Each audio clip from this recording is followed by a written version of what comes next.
इथे फक्त दागिने नाही तर पिढ्यानपिढ्यांचा विश्वास मिळतो. परंपरेची झळाळी आणि विश्वासाची खात्री. कैलास अडगावकर ज्वेलर्स, दत्त मंदिर बस स्टॉप, नाशिक रोड.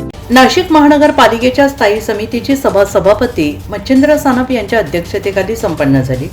स्थायी समितीच्या विषयपत्रिकेतील सर्व विषयांना साधक बाधक चर्चा करून मंजुरी देण्यात आली आहे. उद्यान आणि वृक्ष प्राधिकरण विभागातील उद्धव मोगल आणि इतर 8 उद्यान निरीक्षक यांना मानधनाच्या तत्वावर तात्पुरत्या स्वरूपासाठी 6 महिन्यांचा कालावधी करतात मुदतवाढ देण्यात आलेली असून कुमारी वैदेही दीपक हांडगे यांची सिंहस्थ कामांसाठी मानधन तत्वावर आर्किटेक्ट म्हणून नियुक्तीच्या विषयाला सभापती मच्छिंद्र सानप यांनी मंजुरी दिली आहे.